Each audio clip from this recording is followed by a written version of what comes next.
Vocês estão vendo aí o compartilhamento na tela, né? Sim. Ok. Então vamos fazer uma oração para iniciar a aula.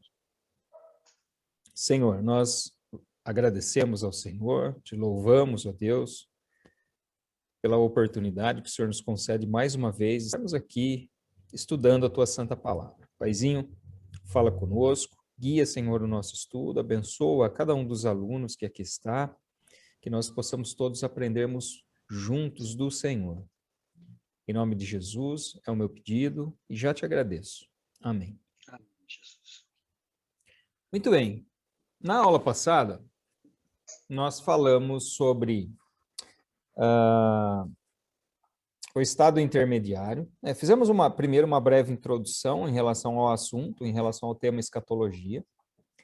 Nós falamos sobre o estado intermediário, né?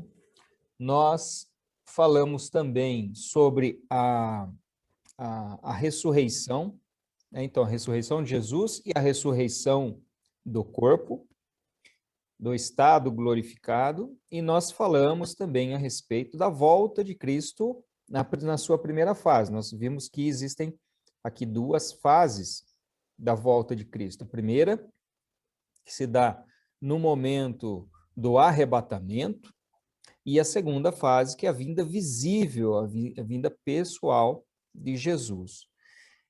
Os textos escatológicos, eles são vários, né? São vários textos ao longo da Bíblia, por isso que se estuda em dois livros distintos, né? Num livro se estuda Daniel e Apocalipse, e nesse aqui nós vemos a escatologia num contexto mais amplo. Então nós temos lá o sermão profético de Mateus 24, as duas cartas aos Tessalonicenses, que vão tratar desse assunto, os capítulos 4 a 22 de Apocalipse, que fala especificamente sobre o período da tribulação, o período milenar e o restabelecimento, né, no novo céus e nova terra. No livro de Daniel, nós temos vários capítulos que estão relacionados com a escatologia, e Ezequiel vai tratar desse assunto também, além de Joel, né? Os três profetas aqui, Daniel, Ezequiel e Joel, são os principais profetas desse assunto, né? Desse tema escatologia. São só esses textos? Não, existem outros textos espalhados. Esses são os principais textos escatológicos que nós vamos abordar. Então, por exemplo, hoje nós vamos ver um pouquinho de Mateus 24, um pouquinho de Daniel, né, alguns capítulos de Daniel, as profecias de Ezequiel, principalmente os capítulos 38 e 39, que vão falar a respeito de Gog e Magog. Nós vamos ver Apocalipse 21, né, entre outros capítulos também, enfim, né, existem vários textos aqui. Mas, inicialmente, então, eu gostaria de chamar a atenção para o que está na página 52 aí do livro de vocês. A página 52, logo no comecinho, que ele vai falar a respeito da preparação para a vinda do Filho de Deus, para a vinda de Jesus Cristo. Então, aqui o que ele vai dizer? Que Deus preparou um ambiente propício para que Jesus viesse ao mundo. Então, ele preparou aqui uma língua, né, um povo primeiro, né, que é os judeus, uma língua, que é o grego, um império mundial, que é o romano, né, uma tradução das escrituras no grego, que era a língua mais falada naquele tempo, que é a Septuaginta. Então, esse cenário como um todo foi propício para que as boas novas se espalhassem com mais facilidade.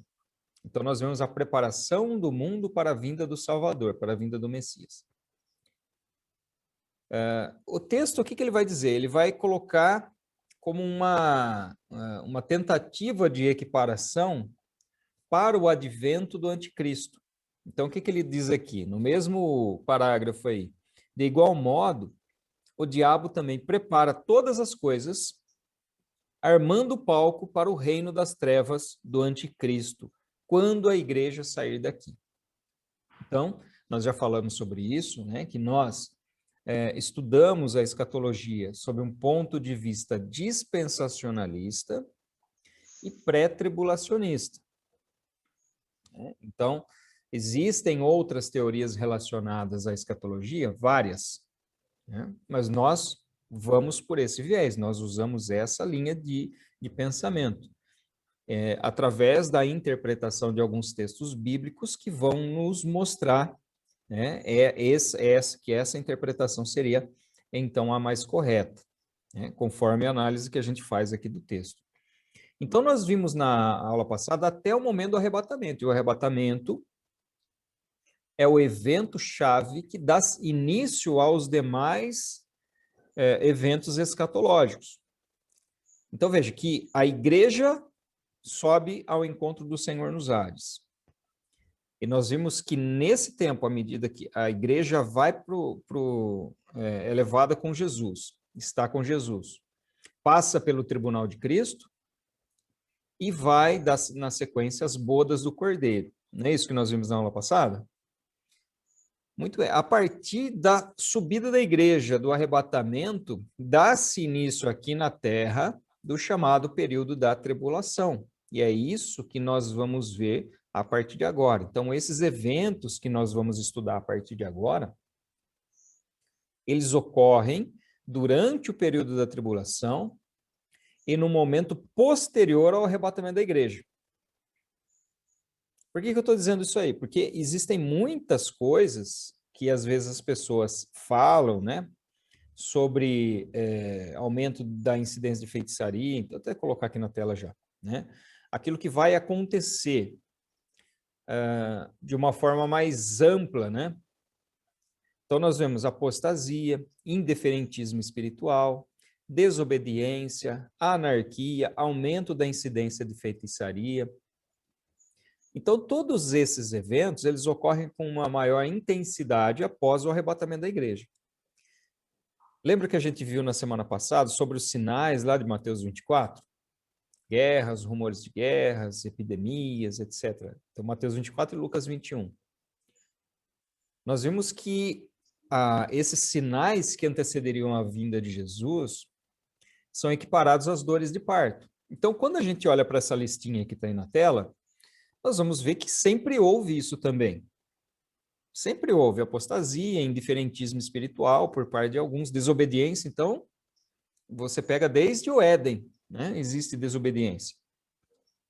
Anarquia, aumento da incidência de feitiçaria. Então, nós temos essas situações aqui que, a partir da retirada da igreja, isso vai tomar uma proporção muito maior, né? Então, a evidência, ou as evidências que são mostradas aqui, após o arrebatamento da igreja, então isso é intensificado após exatamente esse evento. Tem um outro evento que marca também esse final dos tempos, que é o retorno dos judeus à sua terra, né? Então, deixa eu pegar a Bíblia.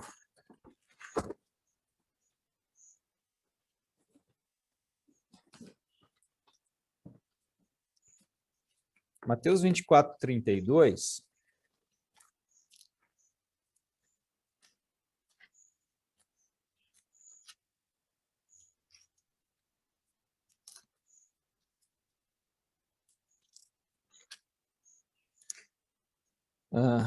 E aqui eu vou fazer a leitura desse texto, mas eu vou fazer um comentário aqui, tá? Mateus 24, 32 diz assim: aprendam a parábola da figueira. Quando já os seus ramos se renovam e as folhas brotam, vocês sabem que o verão está próximo. Assim também vocês, quando virem todas essas coisas, saibam que está próximo, às portas. Do que ele está falando? Jesus está falando da vinda do Filho do Homem, da sua própria vinda.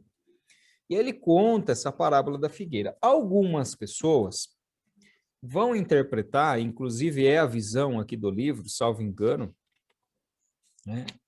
Vai falar a respeito disso, de que a parábola da figueira, deixa eu só ver se está aqui no livro.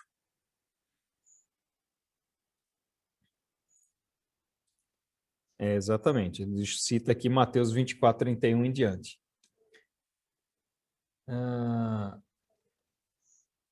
que nem é o 31, aqui está errado ainda o versículo que ele põe, é o 32. Ele vai colocar essa parábola da figueira como representando Israel. Agora, quando você pega esse texto dentro do seu contexto, a parábola da figueira não é necessariamente relacionada a Israel, mas é relacionada a todos os eventos que Jesus menciona em Mateus 24. Todos os sinais. Então, esse texto propriamente, aqui de Mateus 24, 32, ele está dizendo o seguinte, fala, olha, a figueira, ela vai florescer quando está próximo o verão.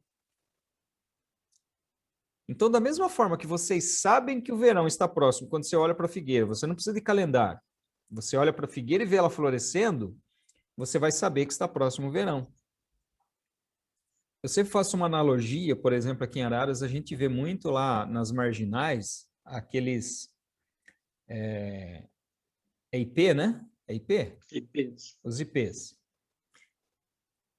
E o que acontece? Quando eles começam a florescer, a gente vê o pessoal postando para lá e para cá, isso, a gente não precisa nem de calendário para saber que a primavera ela está próxima.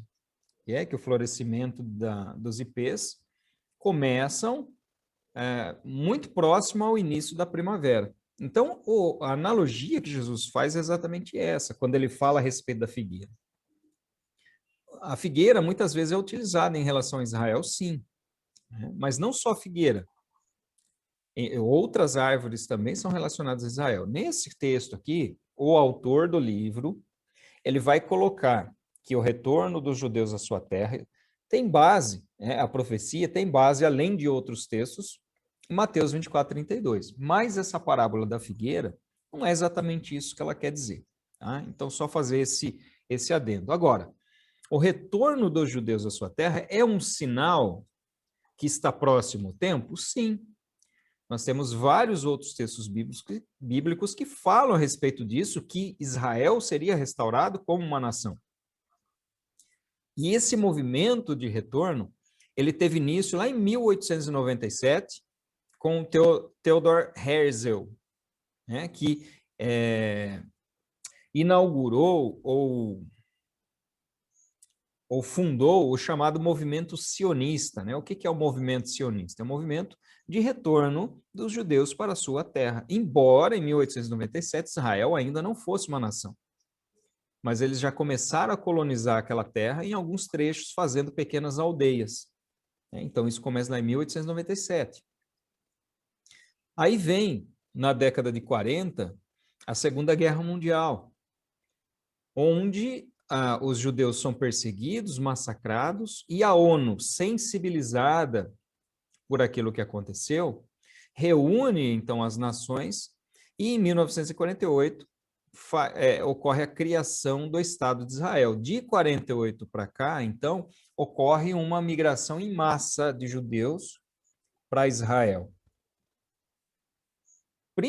Isso ocorre principalmente após a chamada Guerra dos 6 Dias de 1967, porque até 1967, o território ocupado por Israel ainda é muito pequeno. Até hoje, né? Na verdade, é um território pequeno. Israel é um país pequeno. Mas era muito menor, era dividido em proporção praticamente igual entre judeus e palestinos a terra. Agora, em 1967, quando ocorre a Guerra dos 6 Dias, que Israel é atacado pela Jordânia, pelo Egito e pela Síria, entre outros países, né? São os principais ali. Ou seja, praticamente todos os seus vizinhos. E aí Israel conquista as colinas de Golã, Israel conquista a Cisjordânia, Israel conquista a faixa de Gaza, Israel conquista a península do Sinai, exatamente nessa guerra. Depois, a península do Sinai é devolvida ao Egito, parte da Cisjordânia é devolvida à Jordânia, ocorre um acordo de paz aí para a devolução das terras.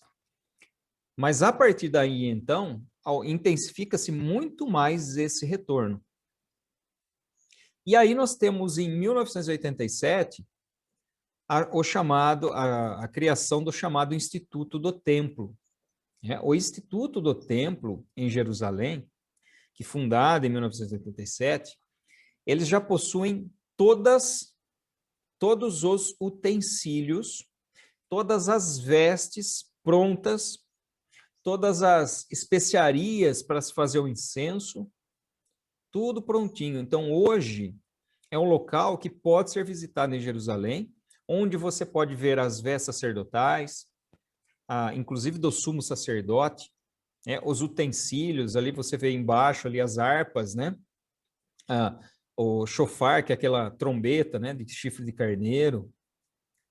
Aqui do lado direito você tem a menorá, né? Essa menorá é uma menorá de ouro maciço, feita nos moldes daquilo que foi estabelecido por Deus lá no Sinai. E ela fica numa praça lá no bairro judaico, em Jerusalém. Fica exposta lá, né, no meio da praça. No museu, ou melhor, no Instituto do Templo, existe uma réplica. A original é essa que está em praça pública. Então, tudo já está formado, tudo está engatilhado para que o templo seja reconstruído. E a reconstrução do templo é uma condição para os eventos do período tribulacional. Porque nós vamos ver que o anticristo ele fará acordo com os judeus, haverá uma aparente paz, né? Depois nós vamos falar um pouquinho sobre ele, durante esse período. Será um grande líder mundial que promoverá a paz naquela região. Porém, ele romperá esse acordo e os judeus reconhecerão que ele é um farsante, que é um falso Messias, a partir do momento em que ele exigir a adoração. E aí os judeus vão reconhecer, né? Quando o texto bíblico diz que ele vai colocar o abominável da desolação dentro do templo. Algumas pessoas especulam o que é esse abominável da desolação. Alguns falam que é uma estátua de si próprio, outros vão falar que é um sacrifício de um animal impuro que vai ser feito lá no templo, enfim. Mas esse evento, no meio dessa semana, ou no meio do período da tribulação, dos 7 anos, vai identificá-lo como um falso Messias. Então, os judeus reconhecerão e será rompido. E ele passará, a partir daí, então, a perseguir os próprios judeus, os próprios israelitas, né, a partir desse momento. Então, vou até voltar aqui. Nós temos que se intensificará apostasia, indiferentismo espiritual, desobediência, anarquia, aumento da incidência de feitiçaria. Vai se intensificar o retorno dos judeus à sua terra, muito mais, né? Vocês viram que foi gradual, intensificado no primeiro momento em 1948, depois em 1967, depois na década de 80, 90, e a próxima grande imigração em massa será após esses eventos, né, com a reconstrução do templo em Jerusalém, do terceiro templo. Você ia falar, Felipe? Levantou a mãozinha? Tem uma dúvida aqui. O templo ele vai ser construído onde fica hoje o Domo da Rocha lá e a mesquita, né, dos muçulmanos lá. Esse é o local do templo, né? É onde se espera que construa o templo, é onde os judeus entendem ser o local apropriado para o templo. É exatamente onde está o Domo da Rocha. Entendi. Então, para construir ele, vai ter que ser demolido. O Domo Vai ter da que ser Rocha. demolido. Exatamente. Aí você já começa a perceber o tamanho do problema. Uhum. Porque hoje, eu não sei se vocês acompanham notícias de Israel, né? Israel tem um novo presidente. Esse novo presidente, ele tem um novo presidente e um novo primeiro-ministro também. Agora eu não vou lembrar se é o presidente ou se é o primeiro-ministro, que eles têm uma simpatia com o partido palestino, o Partido Islâmico. Houve uma alteração na presidência do Irã recentemente, acho que foi essa semana ou semana passada. E ele já declarou, né, que, ou melhor, ele declarou não, o Hezbollah, Hamas, esses movimentos terroristas, né? Eles já declararam apoio ao Irã e declararam que estão contentes com a escolha porque é um presidente que lutará contra a causa judaica. Então, tudo parece ser direcionado para um conflito, que de fato vai acontecer. É necessário que haja um conflito, porque a própria profecia diz que haverá esse conflito, né? Bom, mas eu já vou falar daqui a pouquinho sobre esse conflito, que ele tem um nome biblicamente, né? Na profecia ele tem um nome. Bom, então o que a gente viu aqui? No texto 1, nós falamos a respeito da preparação do terreno, né, para a vinda do anticristo. Nós falamos sobre outras duas evidências de que o tempo está próximo, ou seja, o retorno gradual dos judeus à sua terra e a provável reconstrução do chamado terceiro templo, né? E aqui, conforme até o Felipe fez a pergunta, nós vimos que para que haja essa reconstrução é necessário, ou um acordo, tem duas formas de acontecer isso. A primeira forma é os muçulmanos concordarem. Falar, quer saber de uma coisa? Tá tudo certo, vai, fica aí com o templo, né? A gente nem queria mesmo. A gente tem outros 2 lugares, tem Meca, tem Medina, a gente não quer mais Jerusalém, pode ficar. Qual a chance disso acontecer? Zero. Zero. Não é fácil, não. E a segunda forma disso acontecer é um conflito. É a tomada daquele local. A destruição ali do Domo da Rocha e a reconstrução, então, do terceiro templo. Ô, Reginaldo, só mais uma dúvida. No caso, o templo ele vai ficar no Monte Moriá, certo? Sim. Então, os muçulmanos ele acreditam que nesse local aí foi onde Maomé ascendeu aos céus. Exatamente. E também Jesus ascendeu aos céus no Monte Moriá, ou não? Foi em outro? Eu estou confundindo. Não, Jesus ascendeu aos céus no Monte das Oliveiras, que é de frente com o templo, de frente com a porta oriental do templo, fica bem de frente para o Monte das Oliveiras. Tem um vale ali, o Vale do Cedron. Então, atravessando o Vale do Cedron, você está no Monte das Oliveiras. Foi ali que Jesus ascendeu aos céus e é ali que Jesus vai voltar, no Monte das Oliveiras.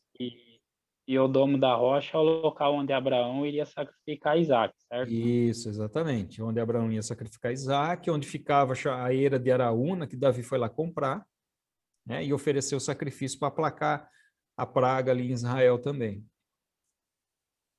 Então é um local santo para os dois, né? Sim, exatamente. Para os muçulmanos, é o terceiro local mais sagrado. Você tem a cidade de Meca em primeiro, se eu não me engano, depois Medina, ou é Medina e Meca, mas eu acho que é Meca e Medina. Porque Meca fica a Pedra Negra, né, onde tem como que é o nome? Aquele cubo, esqueci agora, que eles fazem a peregrinação anual, né? E aí você tem Medina, que é a cidade do profeta Maomé, e aí Jerusalém, que é onde ele vai. Então tem a Ágira, né, que é chamada Ágira islâmica, que Maomé vai num cavalo alado até Jerusalém, chegando a Jerusalém, ele ascende aos céus. Tá? É isso que a história conta. E sagrado para os cristãos também, né? De certa forma, não exatamente o Monte Moriá, mas como a história cristã tem relação com a história judaica, o cristianismo aquilo acaba sendo um local sagrado também para os cristãos, mas indiretamente, não de forma direta. Não tem nenhum evento importante pro cristão, na verdade, para a igreja cristã no Monte Moriá.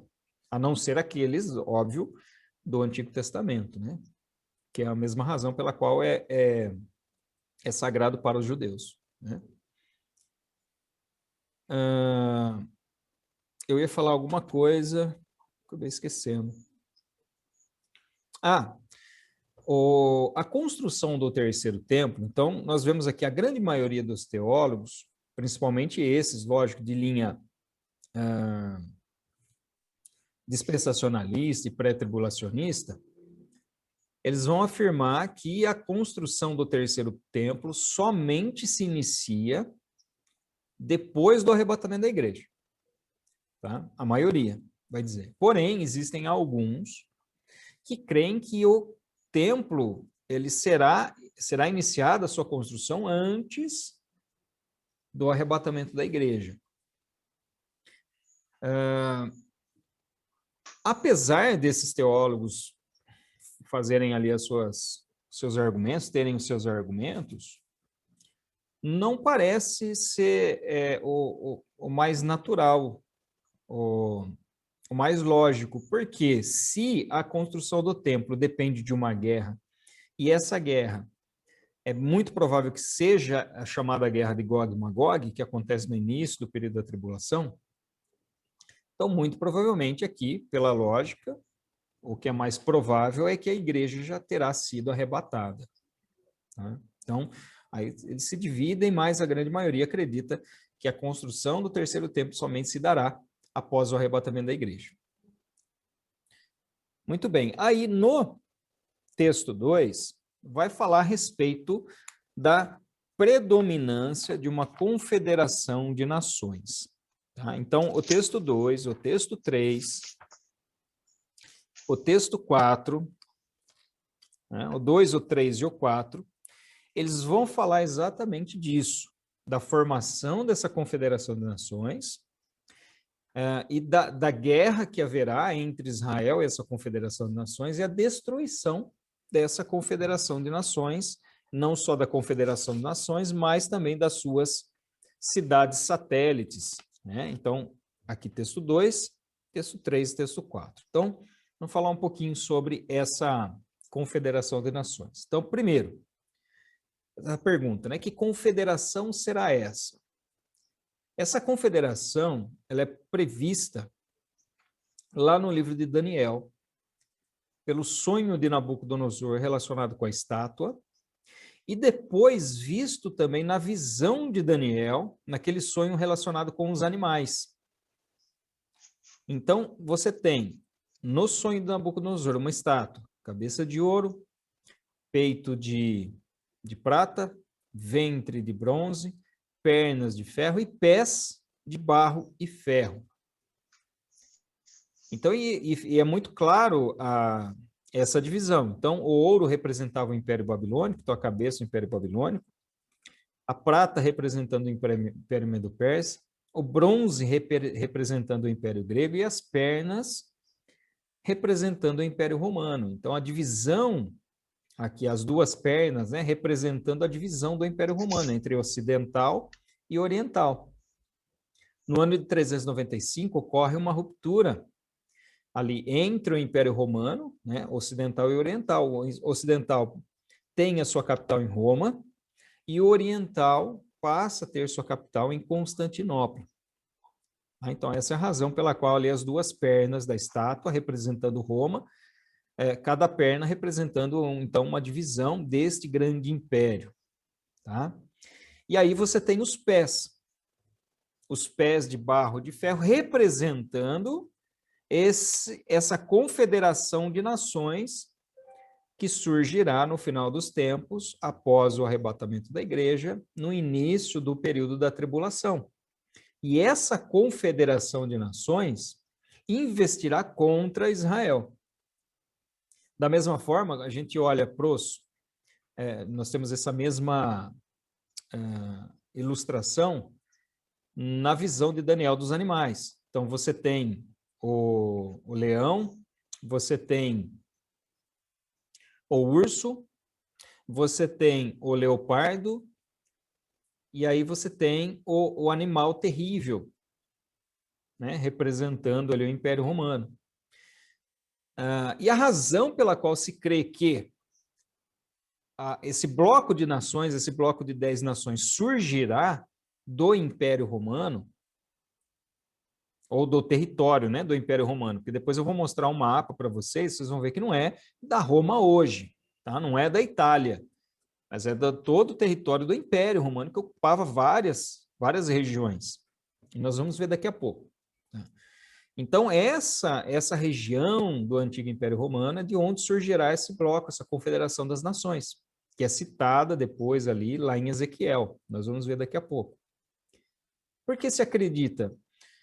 No sonho da estátua, os pés são de barro e bronze, barro e ferro. Ferro era a composição exatamente do Império Romano, mas o barro ali misturado indica uma formatação diferente, uma formatação mais maleável, mais democrática, né? Essa é a ideia que se faz.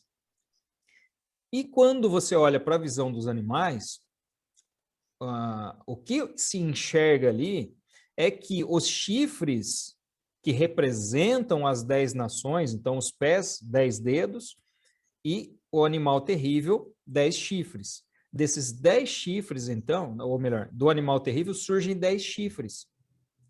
E esse animal terrível representa o Império Romano. Tá? Então, essa é a razão pela qual se crê que essa Confederação de Nações surgirá desse território ocupado antigamente pelo Império Romano. O texto, né, e alguns teólogos vão mencionar, por exemplo, lá em 1957, o chamado Tratado de Roma. O Tratado de Roma, que reunia ali algumas nações para unificação mundial, com o objetivo de unificação, primeiramente, da Europa e, posteriormente, de todo o mundo, né? A formação de um bloco único no mundo todo. Tá? Essa era a ideia inicial lá do chamado Tratado de Roma. Então, muitos enxergam esse Tratado de Roma, que está patinando desde então, como a expressão do poder gentílico mundial. Então, o texto aqui, ele vai falar, do livro ele vai falar isso, e muitos teólogos vão interpretar também dessa forma, tá? Mostrando aqui, então, que os pés de barro de ferro, os 10 chifres na cabeça do animal terrível, a Confederação das 10 Nações dentro desse território do Antigo Império Romano, a formação do Tratado de Roma em 1957, para a formação de um bloco mundial único. Então, tudo isso caminha em direção exatamente ao cumprimento das profecias relacionadas à formação dessas nações.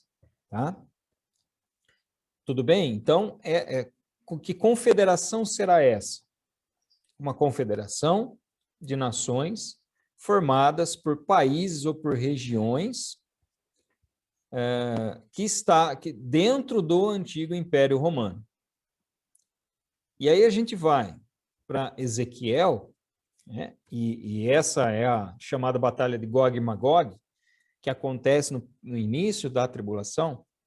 Nós vemos que Magog será uma nação do norte, né? Será uma nação do norte, região de Magog, liderada por um príncipe, um chefe militar chamado Agog. Então, na leitura do texto lá de Ezequiel 38, 1 e 2, nós vemos exatamente isso. Fica muito claro que Gog é um líder militar de uma região chamada Magog. Agora, esses nomes, eles estavam relacionados com regiões daquela época. Eram como eles eram chamados naquela época. Tu vai falar de Meseque, de Tubal. Na página 58 e 59 do livro, eu já volto um pouquinho aqui, vocês vão ver que tem vários nomes, ó, Gog, Magog, Meseque, Tubal, Gomer, Togarma, persas, etíopes, Put, então são regiões relacionadas, né? E aqui o texto ele vai mostrar onde ficava cada região. Então, você vê que Gog, Magog, Meseque e Tubal ficavam todos numa mesma região ao norte, no território que hoje é ocupado pela União Soviética, ou pela Rússia, né? A União Soviética é do meu tempo de moleque, de escola ainda. Ocupado lá pela Rússia e outros países que faziam parte da antiga União Soviética, né? Então, aqui, eu não vou entrar em cada uma dessas regiões, está aqui no texto, né, para vocês darem uma lida melhor aqui depois, mas são todas regiões localizadas no norte geográfico de Israel. né, para o norte. Israel está posicionado mais ou menos, né, Então, eu estava dizendo que Israel ele está localizado aqui, ó. Vocês estão vendo o mouse aí? Israel está localizado aqui, né, no hemisfério norte. Então, você tem aqui a linha do Equador, hemisfério norte, localizado aqui nessa região, um paizinho aqui. Então, todas essas regiões, elas estão localizadas aqui, ó, nessa região aqui. Tá?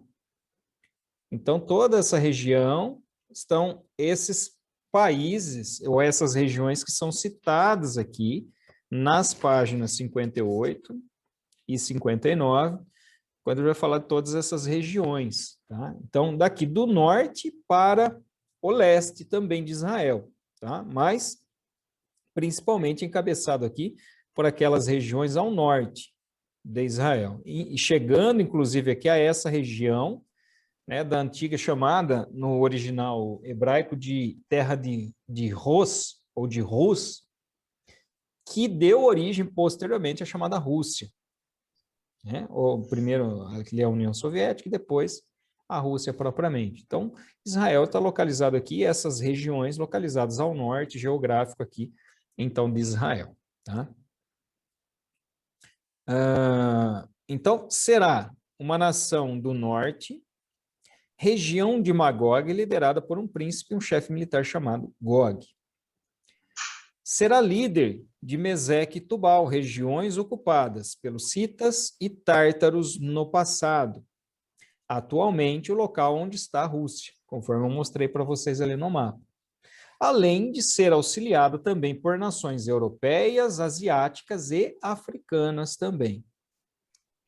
Então, veja que não vai ser uma guerra em nível mundial, não vão ser todas as nações, são algumas nações que vão se unir e serem apoiadas por outras nações, mas não terá um âmbito mundial, um nível mundial, não será uma guerra em nível mundial. E nessa ocasião, esses exércitos serão destruídos por intervenção divina direta. Então, essas informações que vocês estão vendo em tela aí, são importantes para vocês gravarem, tá? Então, não sei se vocês querem printar, eu já encaminhei para vocês lá o arquivo. Então, só aqui eu acho que tem 2 ou 3 questões de prova, só nessa telinha aqui, sobre quem é Gog e Magog. E agora, eu quero falar uma coisa para vocês. Vocês verão uma questão de prova assim, ó. Se quiserem anotar, inclusive, podem anotar. Questão de número 7 da prova. Questão de número 7. A pergunta vai estar assim. Poderosa nação do extremo norte da terra, que invadirá Israel nos últimos dias, ajudada por nações europeias, asiáticas e africanas. Aqui está falando, poderosa nação do extremo. Que nação é essa? As alternativas são Gog, Meseque, Tubal e Magog. Que poderosa nação será essa? Magog? Essa seria a resposta. Então, essa seria a resposta correta, certo? Por quê? Porque certo. Magog é a nação, é a região. Gog é o líder de Magog. E Meseque e Tubal serão as regiões governadas que fazem parte de Magog. Então, seria a mais correta. Porém, na página 57 do livro de vocês,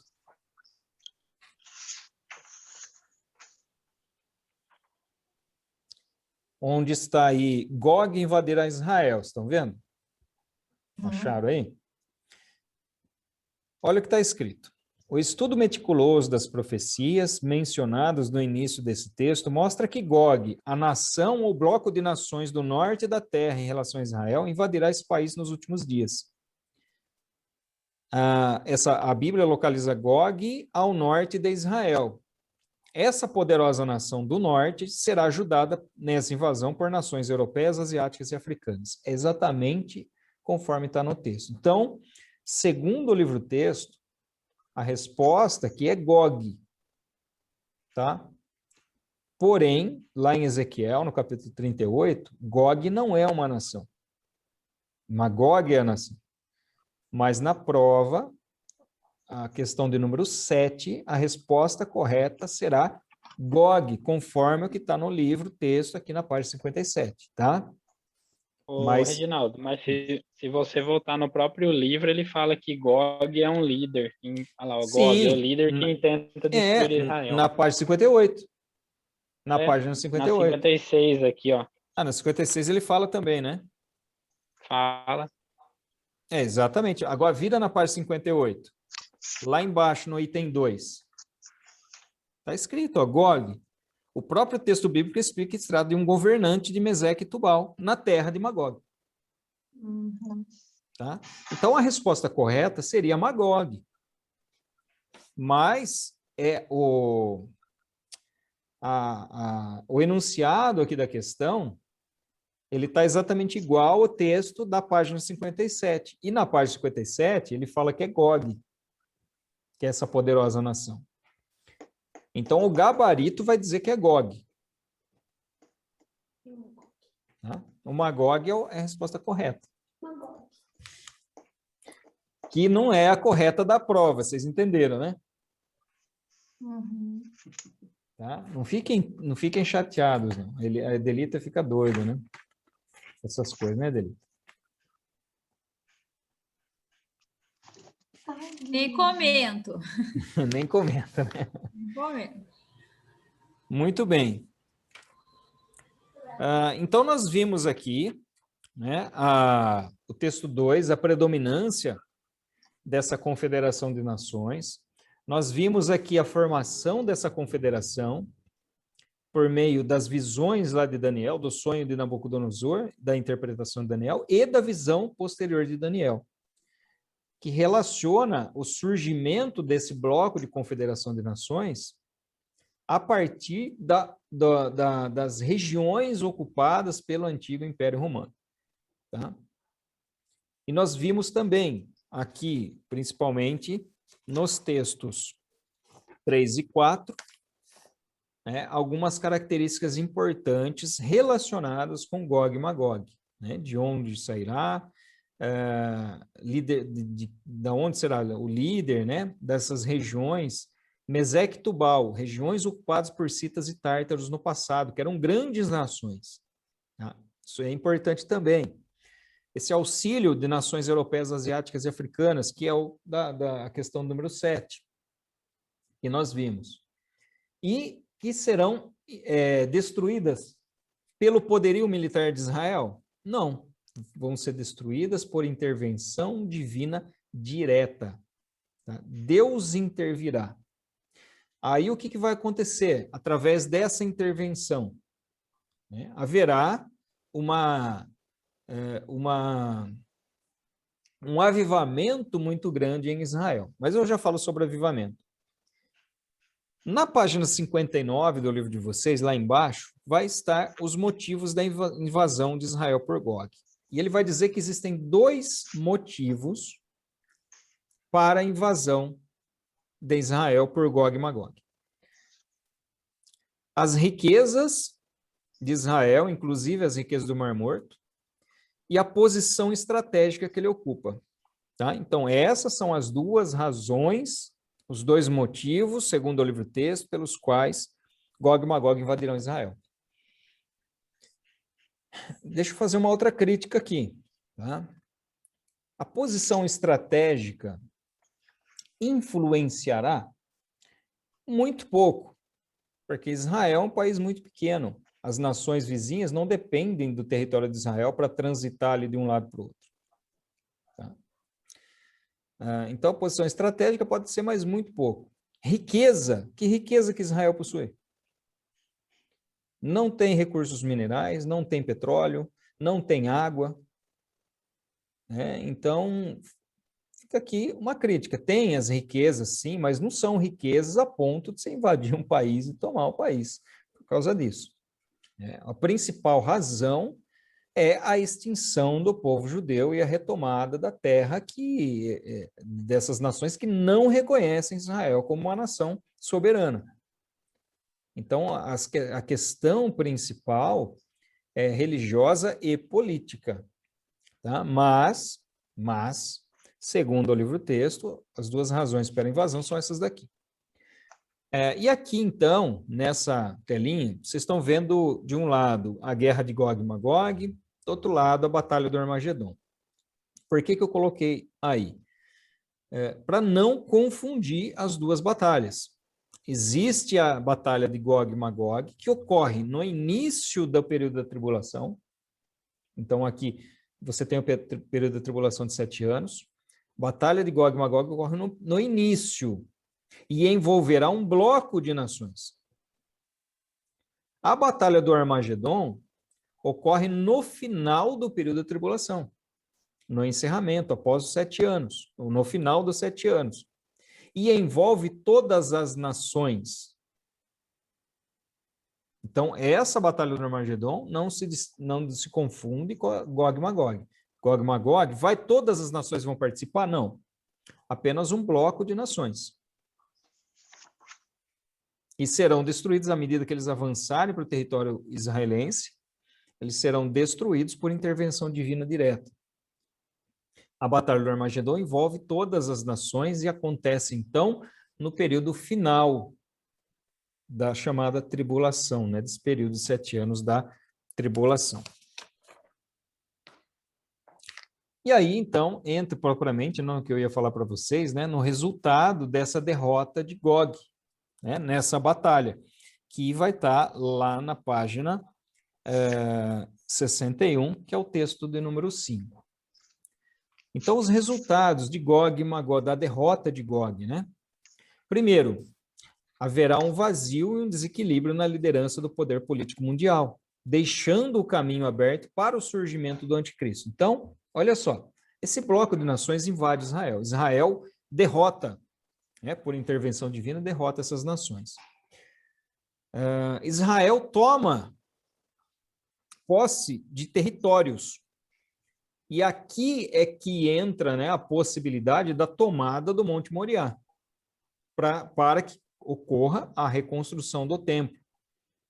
E a reconstrução do templo vai ser incentivada por esse líder político que vai surgir no cenário mundial, que é chamado de anticristo.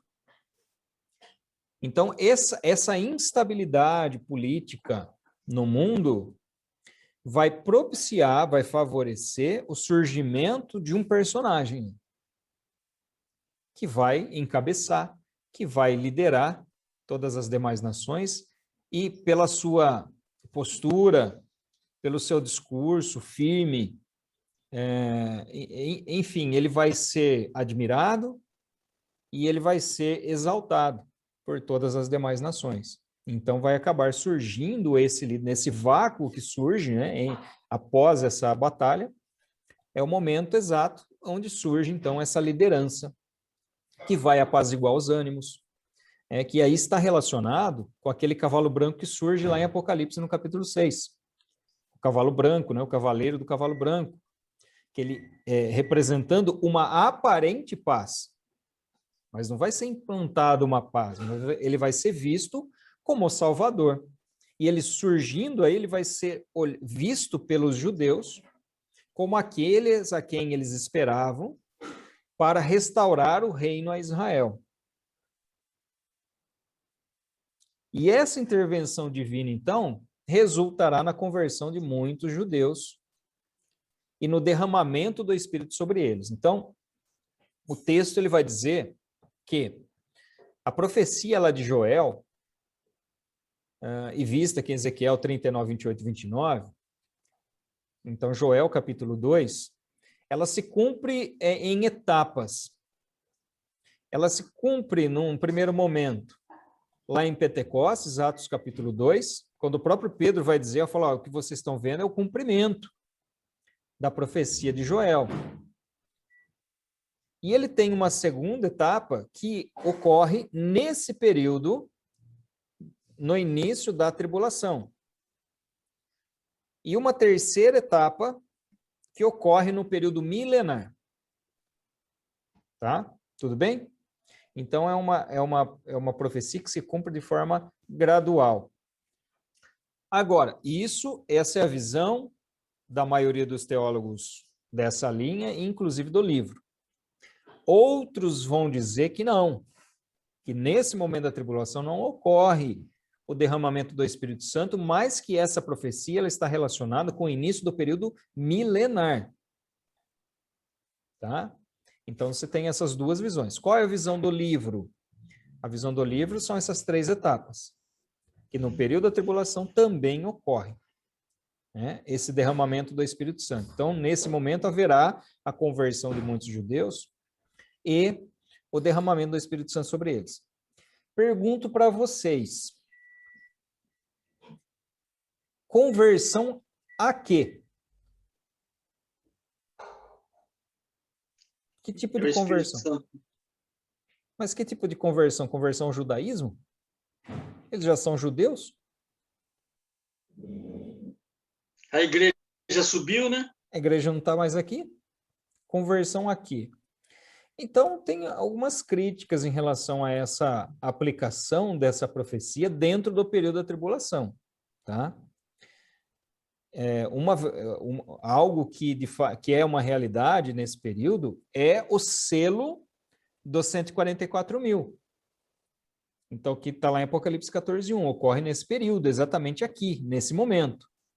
144 mil, representando ali as 12 tribos de Israel, são selados para pregar o evangelho do reino. Então, lá em Apocalipse 14, vai deixar muito claro quem são esses 144 mil, que são judeus, 12 mil de cada tribo, de cada uma das 12 tribos. Então, 12 vezes 12 mil, dão 144 mil, representando as tribos de Israel, que pregarão o chamado evangelho do reino, Mateus 24:14. Então, serão os missionários que proclamarão o evangelho do reino, anunciando a iminente volta do Senhor à terra. E aí, que é o que ocorrerá, então, no final desse período da tribulação. Tá? Então, essa questão do derramamento do Espírito, da conversão, eu acho que não encaixa muito bem aqui. Encaixa sobre os selados, sobre os 144 mil, que testemunharão e proclamarão o evangelho do reino durante esse período.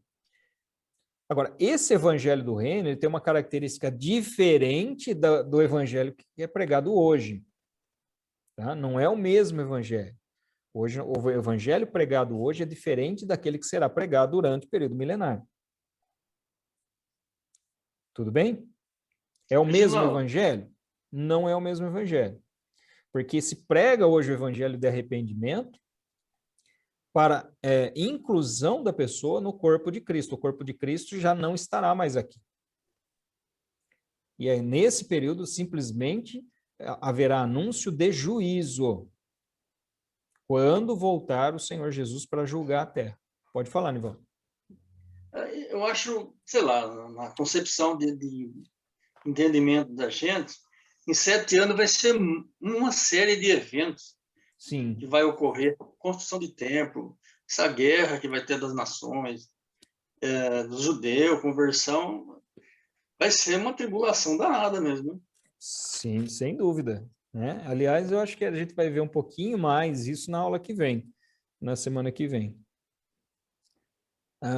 Tem um texto aqui que o autor ele coloca como importante aqui também, que é a profecia de Isaías, no capítulo 66 e verso 19, quando ele vai dizer assim, porém entre elas um sinal, algum dos que foram salvos enviarei às nações, a Tarsis, Pul e Lud, que atiram como arco a Tubal e Javã, até as terras do mar mais remotas, que jamais ouviram falar de mim, nem viram a minha glória. Eles anunciarão entre as nações a minha glória.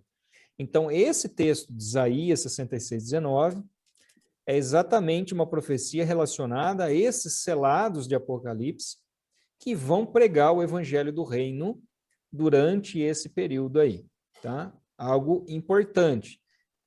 A natureza desse evangelho do reino é diferente da pregação do evangelho hoje, tá? Não é o mesmo evangelho, mas é um evangelho distinto, tá? O Reginaldo, quando fala evangelho do reino, então, eu acredito que Jesus vai ser pregado como rei daí, a palavra vai ser pregada como Jesus sendo rei, não como a gente Exatamente. sim, recebe hoje a palavra, Jesus como Salvador. O evangelho hoje ele está relacionado com a libertação da escravidão espiritual. Nós somos salvos, né? Recebemos a salvação. O evangelho do reino pregado durante o período de tribulação, ele está relacionado com a implantação de um reino físico, de um reino terreno, onde Jesus vai implantar esse reino, restaurar o reino de Israel e governar sobre toda a terra. Tá? Então, esse é o evangelho que vai ser pregado durante esse período aí. Aqui apenas por curiosidade, e essa informação que eu acabei de falar para vocês está na página 62 do livro, tá? Ali na parte de baixo, onde 144 mil judeus salvos durante a tribulação. Aqui é apenas uma questão de curiosidade. Curiosidade, né? Não tem nada a ver com prova, nada disso. Dan e Efraim, eles não são mencionados aqui. Porque lá, quando ele fala dos 144 mil, que vão ser esses selados aí, omite-se Dan e Efraim. A ausência de Efraim aqui, ela é justificada pela presença de José. Então, aqui é como se José substituísse Efraim. Efraim e Manassés são dois filhos de José, que José recebe a porção dobrada da terra, né? Efraim e Manassés. Mas Efraim aqui, então, ele é substituído pelo próprio nome de José.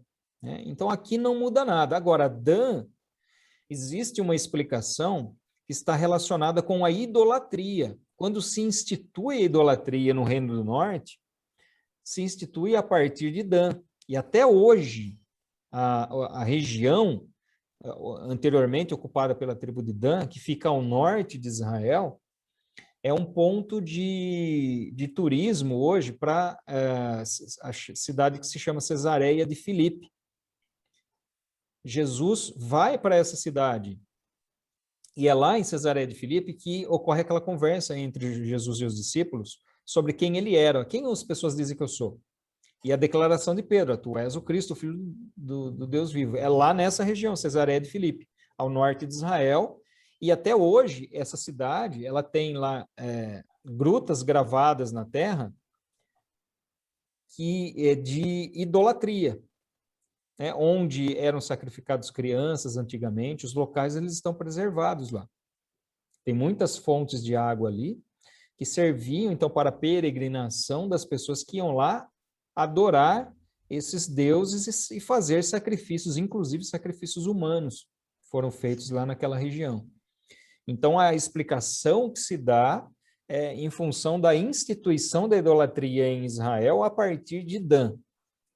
Tá? Essa é uma explicação que se dá normalmente pela pela ausência de Dan nessa lista, nessa relação dos selados aí de Apocalipse.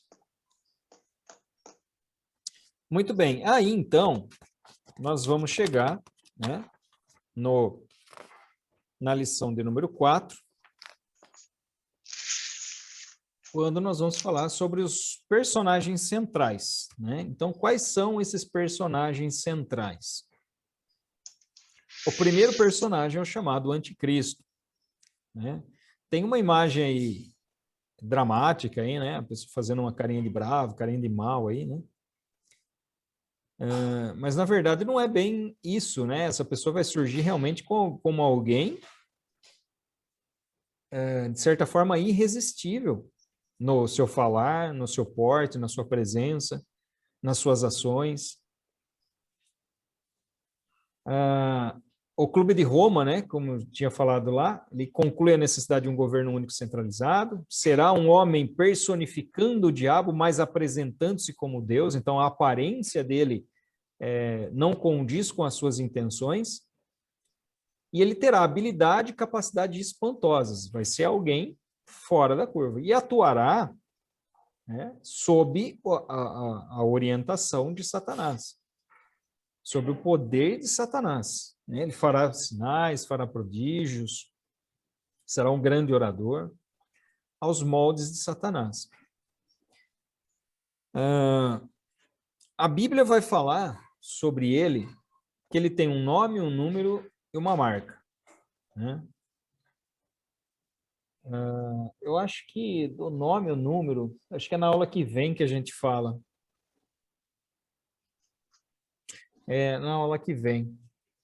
Eu vou só citar rapidamente, né? Então, você tem uma marca que é composta na testa e nas mãos, que algumas pessoas vão dizer que é chip, que é isso, aquilo, tem várias coisas que as pessoas vão falar. Até a vacina virou agora forma de se implantar o chip, a marca da besta. Quer dizer, você tomou a vacina, você está colocando a marca da besta em você, ou seja, você está aceitando isso, né? O domínio do anticristo. Mas uma coisa não tem nada a ver com a outra. Primeiro, que é aplicada no braço, né? Não é colocada nem na testa nem na mão.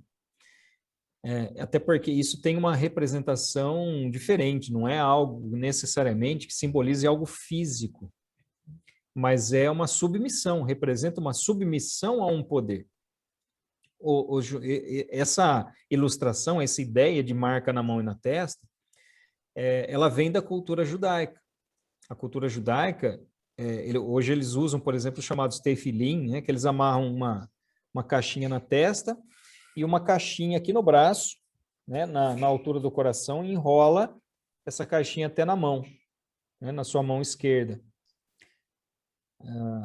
Representando que Deus governa a mente e as emoções, a razão e as emoções. Então, o simbolismo da marca é mais uma questão de submissão, porque aquilo é só um símbolo. Não é porque ele colocou uma caixinha na testa que ele vai ser submisso, é uma atitude de submissão. Então, aquele que é de Cristo, primeiro, ele não está presente aqui mais nesse tempo.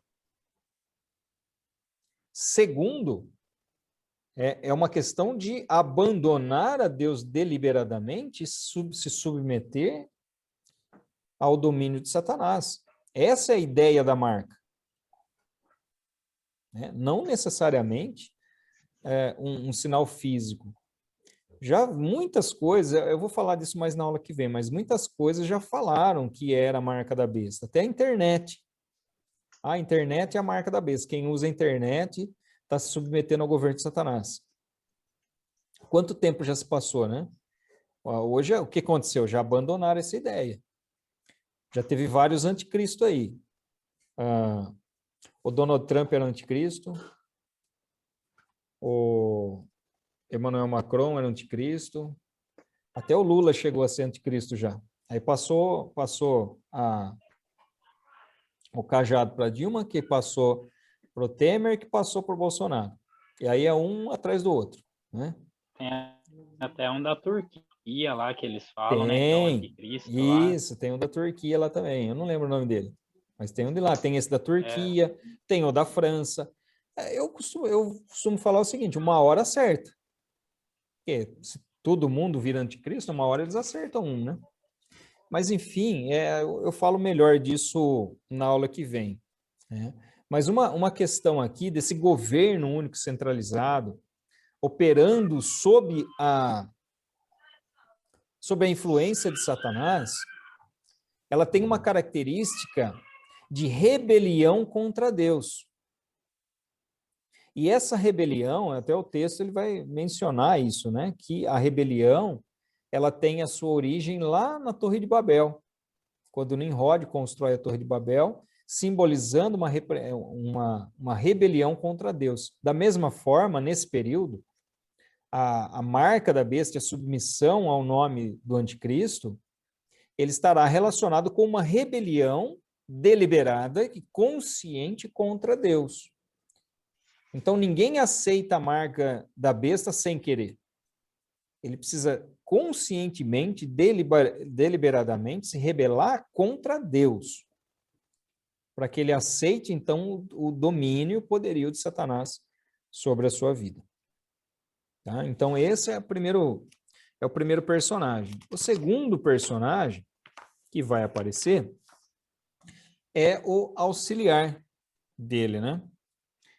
Que é o chamado falso profeta. Ele será o principal aliado do anticristo. Ele é identificado como a besta que surge da terra, em Apocalipse 13:11. Então, nós temos aqui, ó, o anticristo é a besta que surge do mar. Qual é a representação disso? A representação é que ele vai surgir dentre as nações. Dentre as nações. Muito provavelmente dentro daquele império, nos moldes do Império Romano. Tá? O falso profeta é a besta que surge da terra. A ideia é de que esse líder religioso sairá dentre os judeus. Por isso que está relacionado com a terra. O mar relacionado com nações e a terra relacionado com a nação de Israel. Então ele é identificado com essa besta que surge da terra e será um líder de um movimento religioso em escala global. Então haverá um governo político global e um movimento religioso também global, que envolverá não só religiões, mas filosofias, outros tipos de movimentos, né, de cunho espiritual, etc, etc. Formando aí aquilo que se chama, normalmente dentro da teologia, de superigreja. E essa superigreja, ela tem algumas características. Então, primeiro, haverá um intenso trabalho evangélico. O que é esse evangélico? Está entre aspas aí, tá? O que é o evangélico? É a pregação de um falso evangelho, das boas novas. É o proselitismo. Ou seja, um trabalho de conversão às pessoas, de adesão dessas pessoas, das pessoas do mundo, a esse padrão religioso. E o ponto alto acabará sendo a adoração a um homem, que é o anticristo. É a partir desse momento, então, que os judeus notam a enganação dessa pessoa, quando ele passa a exigir adoração a si mesmo. Tá? E aqui um comentário, abro aspas aqui para esse comentário, não é um comentário meu, né? Mas aqui ele se assemelha em identificação, constituição e procedimento da Igreja Romana. Aqui já é uma parte muito controversa, tá? Porque aqui o que ele quer dizer é o seguinte: a igreja que vai dominar é a Igreja Católica Romana.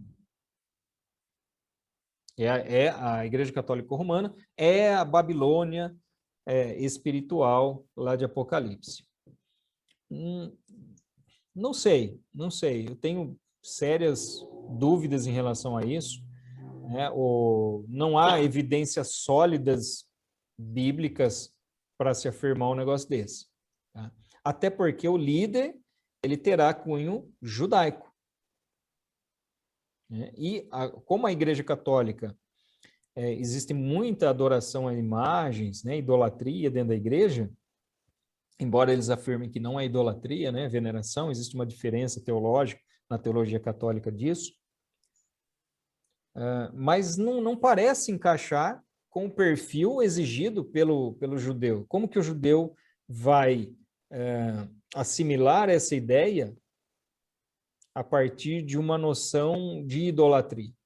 Se a idolatria é a razão pela qual eles vão romper o tratado com o anticristo. Então não faz muito sentido. Mas, enfim, o texto vai dizer isso, e é o que muitas igrejas creem. Por exemplo, a Igreja Adventista, ela bate o pé fortemente, que é a Igreja Católica, e que o falso profeta vai ser um dos papas.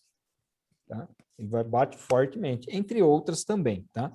E a visão também do autor do livro aqui. Tá? Não acho que tenha muita base, mas, enfim.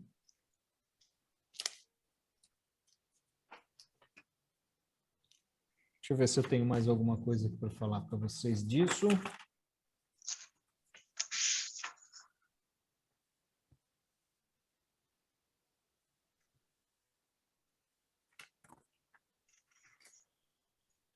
Reginaldo, Pode falar. se for olhar também, assim, as características aí da super igreja, o povo islâmico também se encaixa, assim, em algumas Encaixa. características. Encaixa também, exatamente. É até mais provável, eu acho, por ser uma religião monoteísta, né? E não aceitar a idolatria. Não, o catolicismo também é visto como monoteísmo, né? Mas já existe a idolatria ali dentro, que já é um pouco mais complicado. E o próprio crescimento do islamismo no mundo faz com que seja até mais provável do que o catolicismo. Mas, enfim, né, não dá para afirmar nada também. Tá? Eu vi que o islamismo já tem mais de 1 bilhão de adeptos no mundo, né? E Exatamente. cresce cada vez mais, né?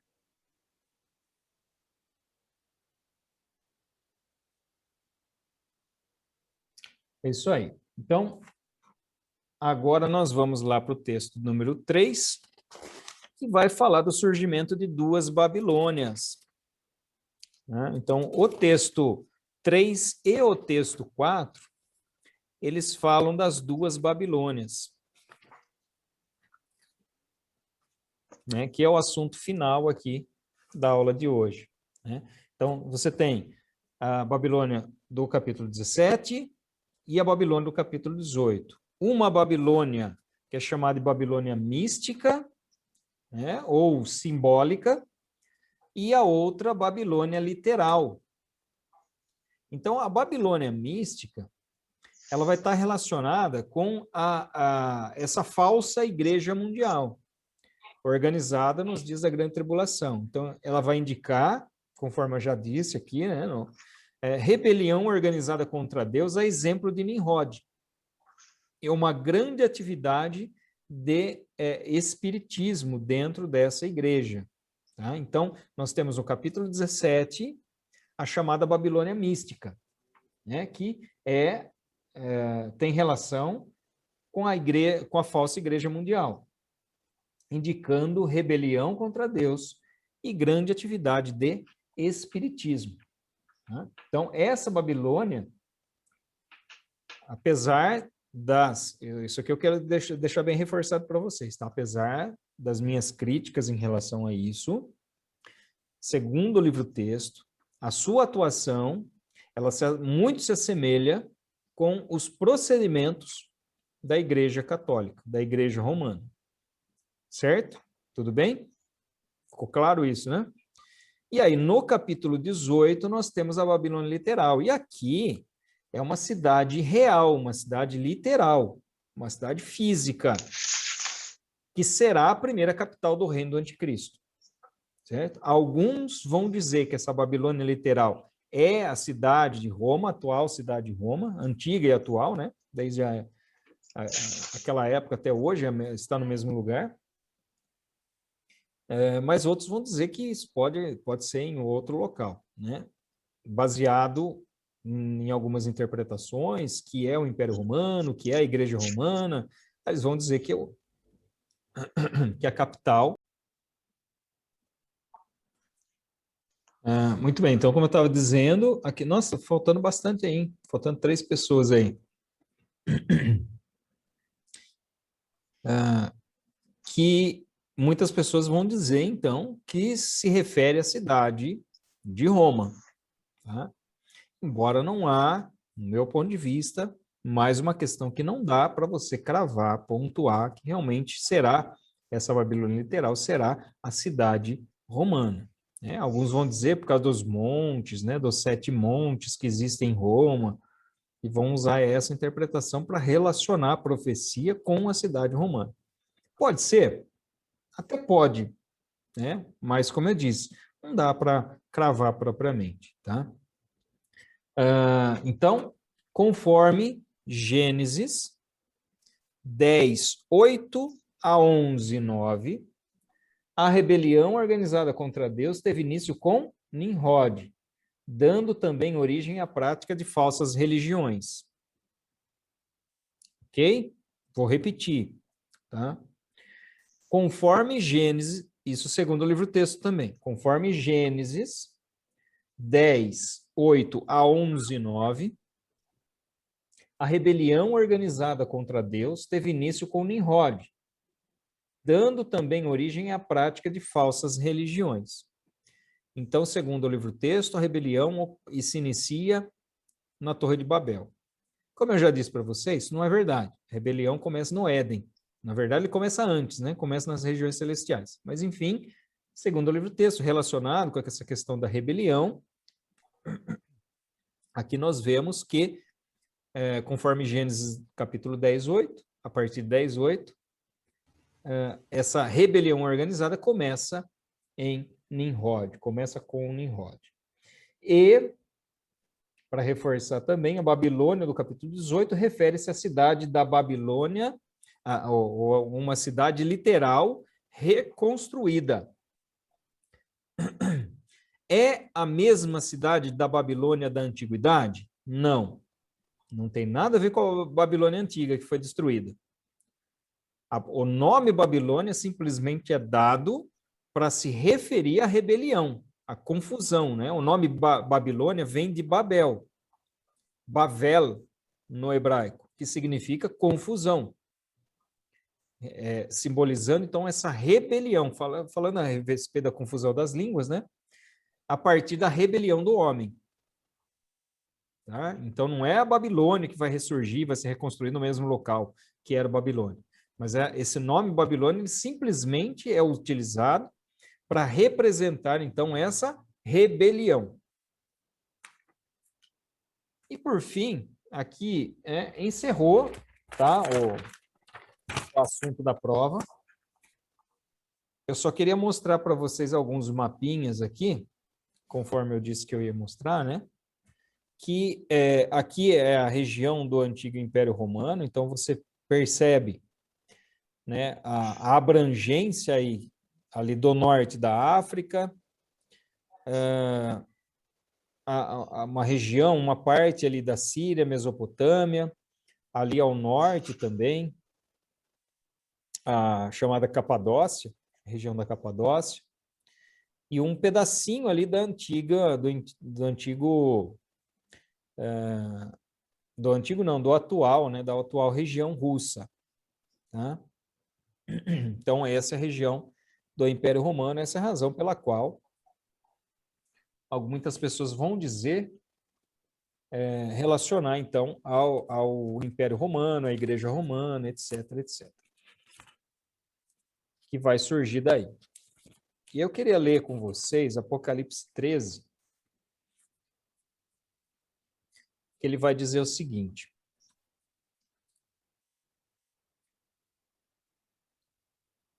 Apocalipse 13, e versículo 2, vai dizer: a besta que vi, então é essa besta que ele viu emergir do mar, ou seja, o anticristo. Vi era semelhante a leopardo, com pés como de urso e boca de leão. Então, olha só, leopardo, urso e leão. Está relacionado com quais impérios? Império Babilônico, Império Medo-Persa, Império Grego. Tá?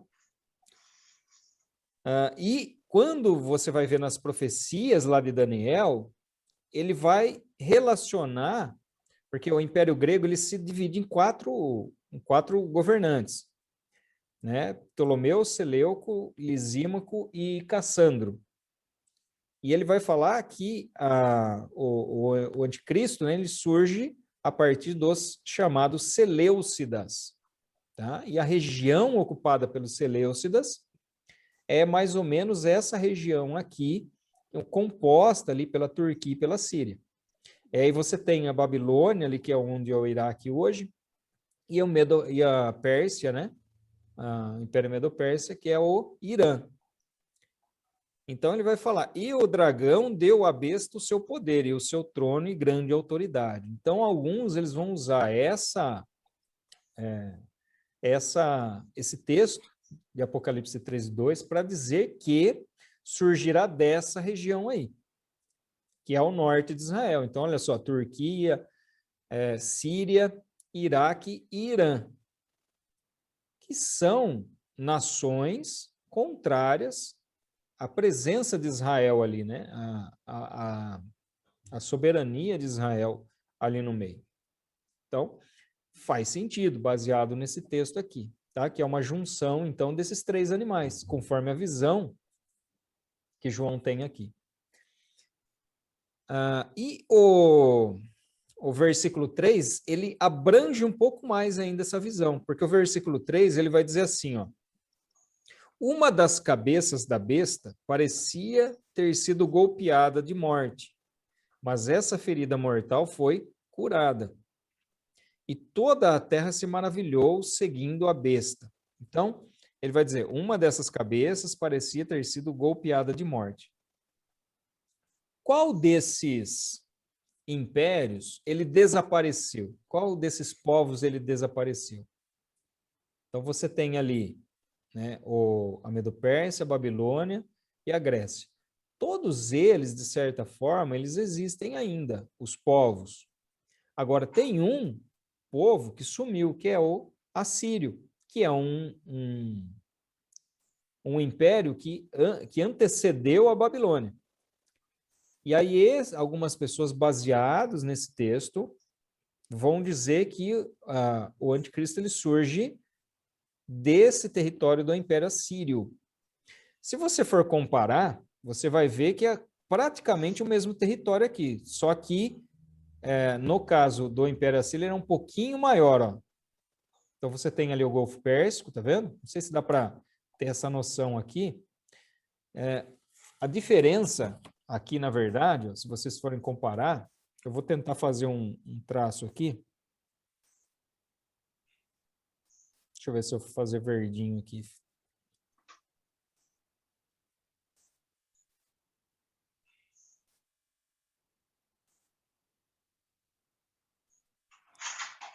É mais ou menos isso daqui, ó.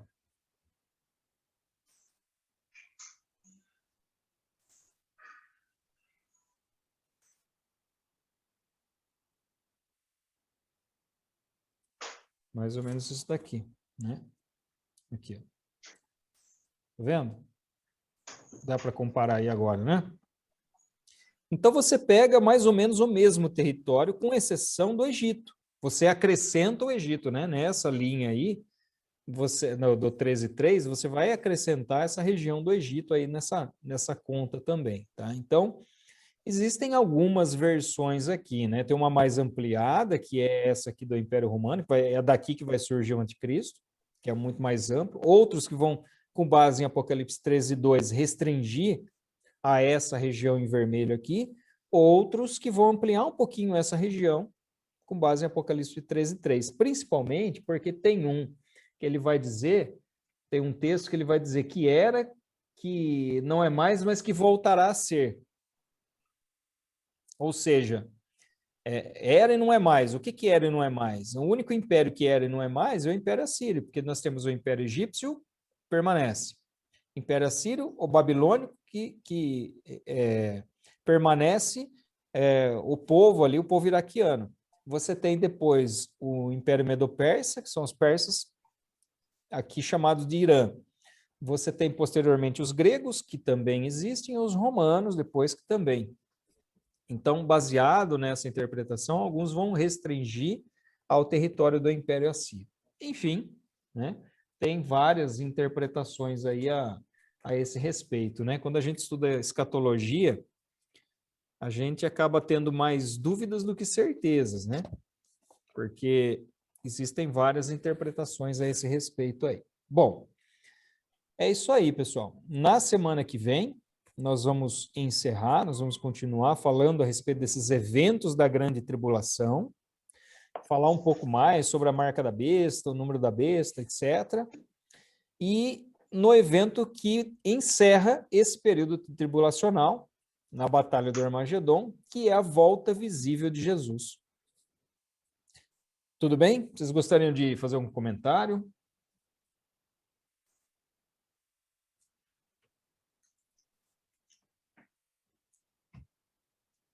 Nada a declarar?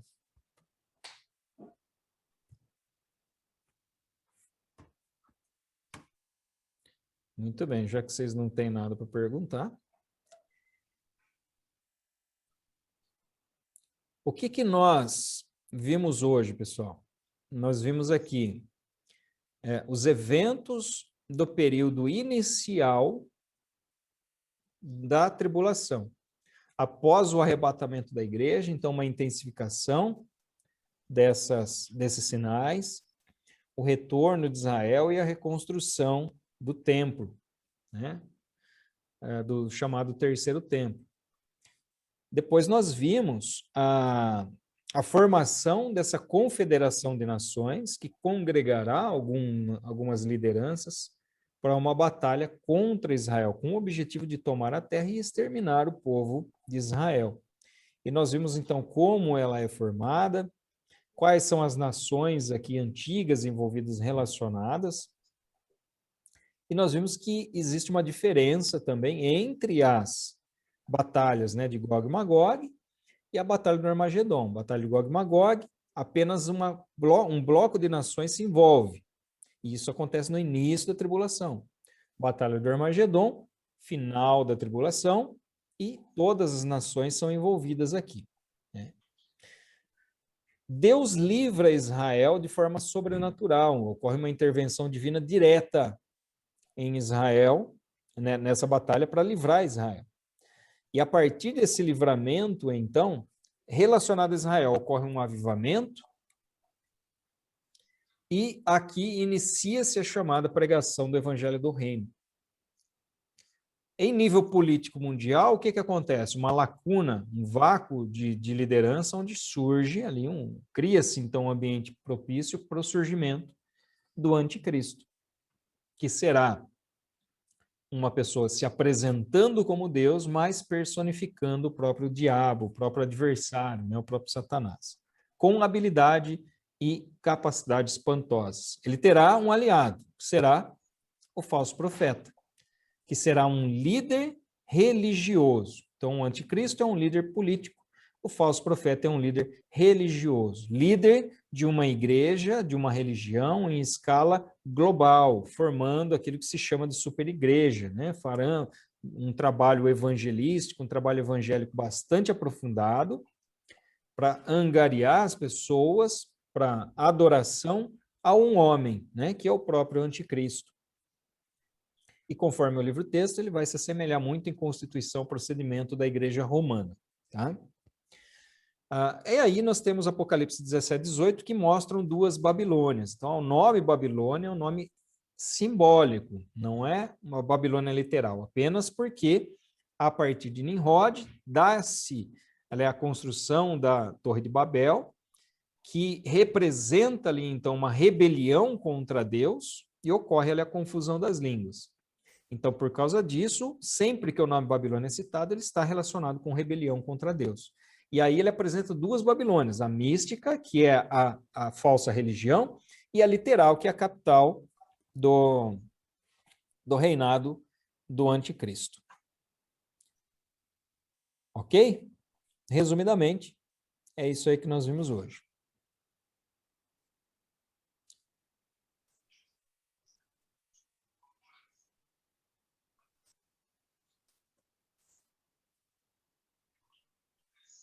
Muito bem, nós vamos encerrar, então, a aula de hoje. Felipe, você gostaria de fazer a oração de encerramento da aula? Faço sim. Pode fazer, fica à vontade. Pai, eu te agradeço, Deus, por tudo que o Senhor nos ensinou hoje, Pai. Obrigado, Pai, pela oportunidade de estar aprendendo, Deus, da Tua palavra, Senhor. Obrigado por tudo que o Senhor tem feito, Pai. Eu te peço, Deus, que o Senhor abençoe a semana de cada um de nós, Pai, Amém. de cada família que aqui está representada. E mais uma vez te agradeço por tudo que o Senhor tem feito. Em nome de Jesus, amém. Amém. Amém. Amém.